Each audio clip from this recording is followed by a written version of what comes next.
Welcome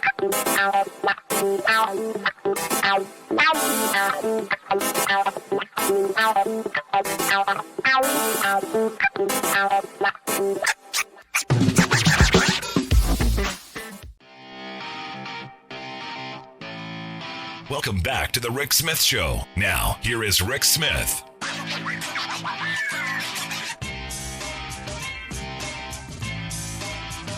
So some craziness going on up in New Hampshire as the Republican governor, Chris Sununu, up there has basically chastised this group. What's their name? Moms for Liberty. Yeah, evidently Moms for Liberty, they have put a bounty on teachers who teach that theory about critical something or other, race, something, that what is it, race critic? I don't know. Put $500 bounty on those teachers who dare to talk about anything that they don't believe in. Because, look, the state of New Hampshire passed a law not long ago prohibiting teaching children that they are inferior, racist, sexist, or oppressive by virtue of their race, gender, or other characteristics. I don't know what all of that quite means, but somehow we shall have bounties. Crazy. But hey, good on Sununu. I got to be honest, one of the few Republicans to come out and denounce this nonsense. Anyway, here to share some thoughts on what's going on in the classroom, because there is a war on public school teachers, and there has been for a very long time. They've been slinging arrows at our educators for far too long. That's why I've asked Scott DiMauro to come talk with us. Scott's the president of the Ohio Education Association, OEA. Scott, thanks for taking time for us. Good to be with you, Rick. So what do you think of this? Bounties on the head of those evil teachers who teach kids about history. How dare they? I mean, it just shows how far this coordinated disinformation campaign has gone. You tell lie after lie after lie, and people start believing it, and they're tripping over each other to try to, outdo each other. It does show fundamentally that people on the extreme right don't want to talk about the realities of race, don't want to respect the important work that educators are doing in our classrooms to keep learning going through very, very difficult times. The good news for me is that, as we look at where the majority of folks are, particularly in our state, I think they're on the extreme. They're outside the mainstream. Most people believe in their teachers, believe in their public schools, know their public schools are doing a good job. And in fact, based on some polling that we just did in Ohio, they believe our schools are underfunded and they want to do more to support our schools. So it's unfortunate, though. It's part of the larger culture. And for some reason, the right wing has decided that education is going to be where they're going to make their mark. And I think they're going to fail miserably. Well, it's a good place to scare people. I mean, you look at what happened in Virginia, and what they did is they took the poorly educated, which according to Donald Trump, who he loves quite well, and they scared them that there's this theory out there. We don't really know what it is, can't explain it, but there's a theory, and it's about race. And we're told it's somewhere being taught, probably not in my school, but we've got to be afraid of it. And it motivated people because fear works. It does. And sadly, we have legislation that's pending in the Ohio legislature that would also criminalize the promotion of divisive concepts related to race. It would impose penalties on school districts by cutting funding if teachers are saying things that offend people in such a way that they think violates the law, which, by the way, is so ambiguously written. It is a litigator's dream. This is how you're going to really just advance the legal profession and allow them to make a lot of money. It would penalize teachers with threatening the loss of their license.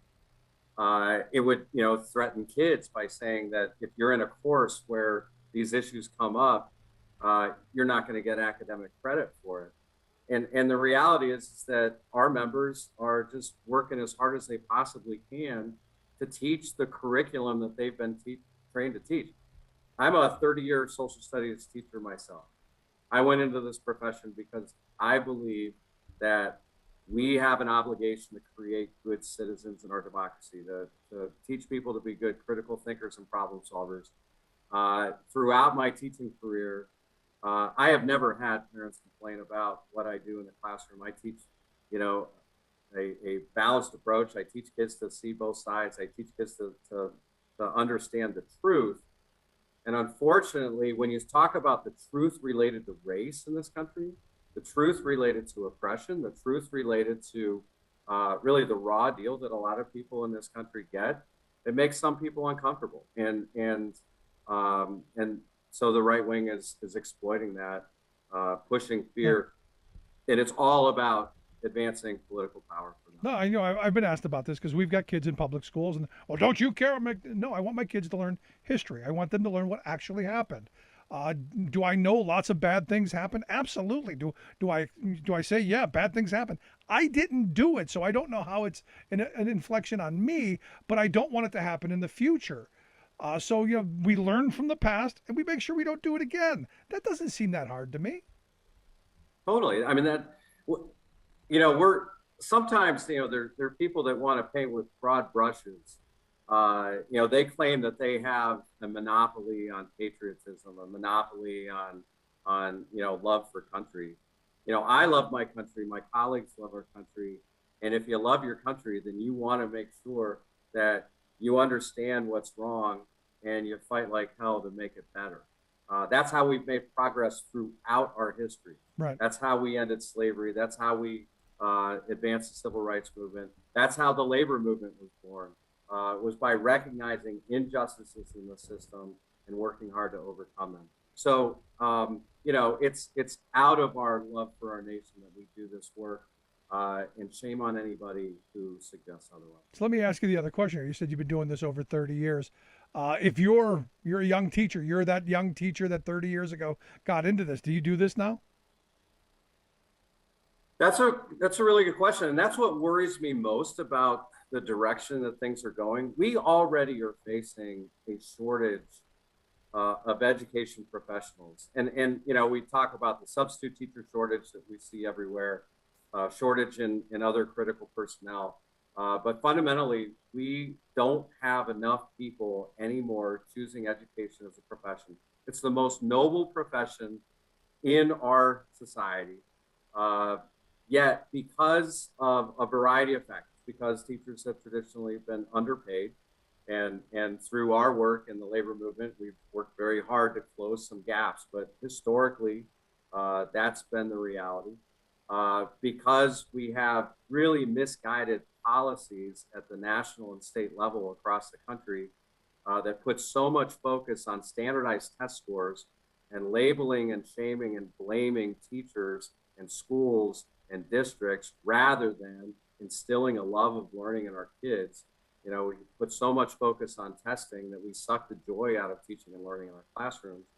And then you layer on top of that this really chilling environment that's being created over these debates over race and equity and diversity.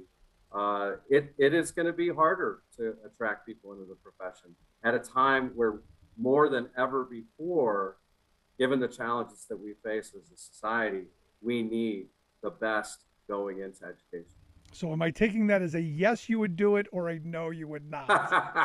That was my dodge. I hope I would. I mean, I haven't lost even after 30 years, even in the middle of all this stuff.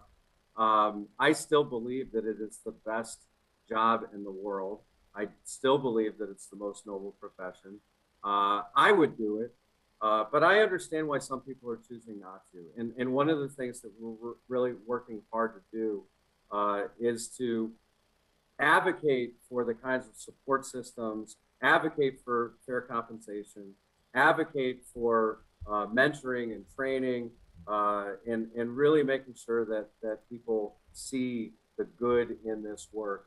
And it breaks my heart when I hear about people that want to leave, but then I am lifted up every day by people that are choosing to go into education as a profession, and because they really want to make a difference in the lives of kids. No, I give my kids' teachers all the credit in the world, and we always have.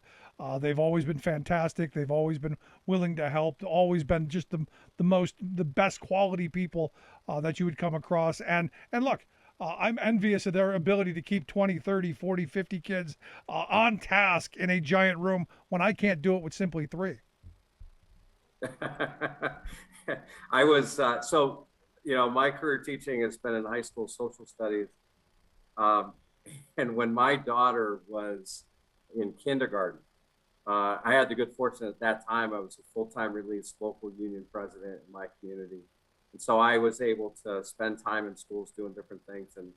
And every week I volunteered in my daughter's kindergarten classroom. And I had a table of 6, 5-year-olds that I was responsible for an hour. And I told the teacher, I said, how do you do this with 24 kids all day long? It just blows my mind.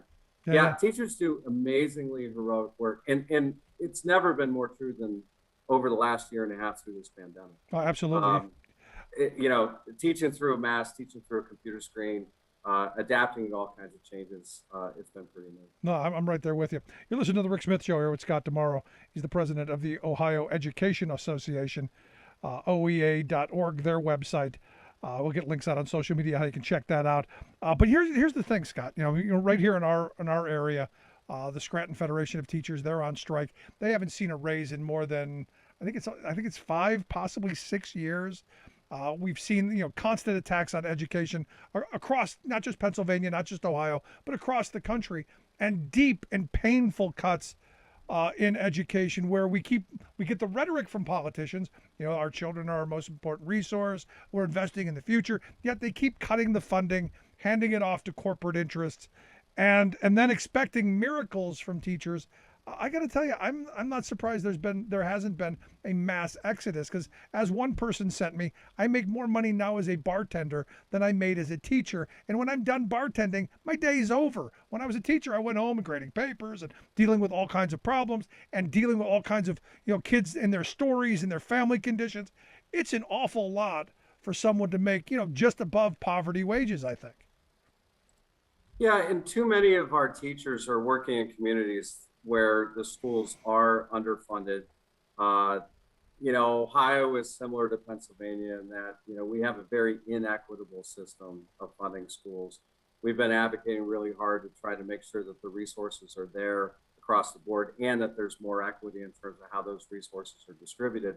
But when you depend primarily on local property taxes, which depends on local property values, then you're going to have these inequities, and that's just unjust. Layer on top of that this expansion of charter schools. In many states, you have taxpayer dollars that are being diverted to subsidize people that choose to send their kids to private schools in the form of vouchers, and you really put a squeeze on the system. When we stand together, though, and one of the things that I really encourage my members to do, and we see success stories about it all the time, is that if we engage politically and we engage by advocating for passage of school levies and electing, pro-public education school board members and electing pro-public education candidates to state office and people to support us at the national level, it makes a lot of difference. And right now, there's a lot of money flowing into our schools, thanks to the American Rescue Plan Act and the leadership of President Biden and this Congress to really shore up some of those shortfalls that we have been facing for a long time, to help us get through the pandemic, but also to really meet the needs of our students. And in doing that, it allows us to cut class sizes, and then hopefully better compensate teachers as well. Yeah, I mean, because we know what works to help students learn. We don't need magic tricks. We don't need silver bullets. Vouchers, sorry, not working. They're just making rich people richer.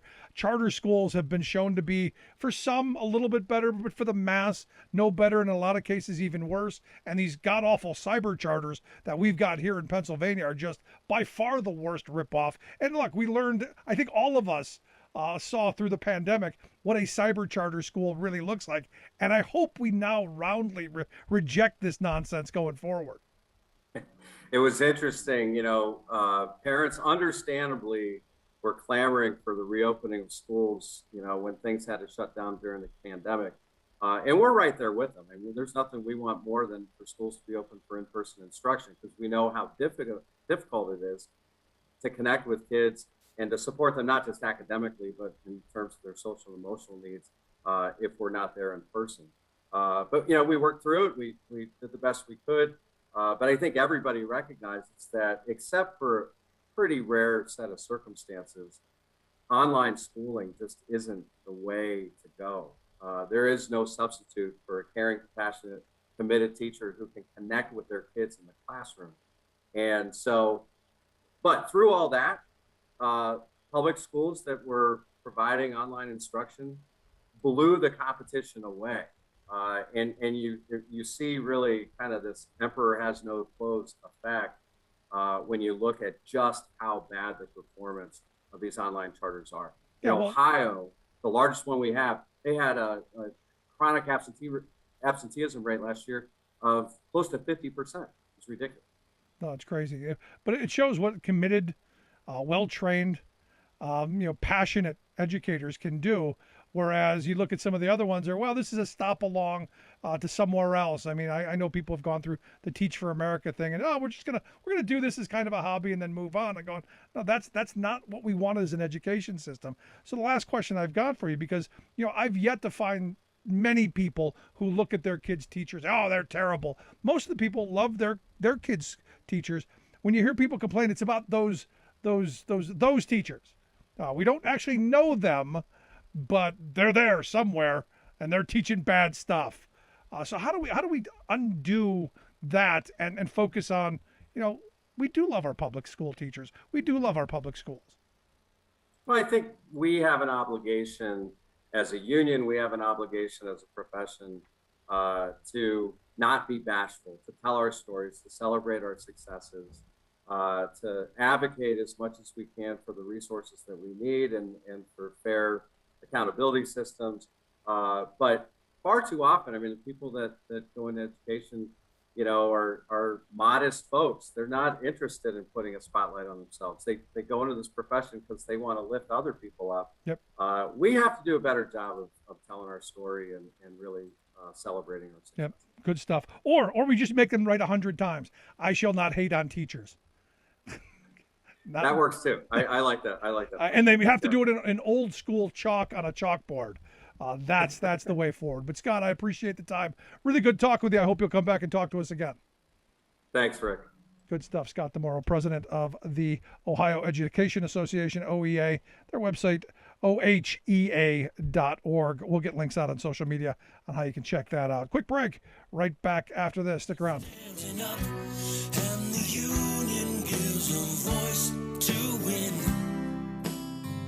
On the Rick Smith Show.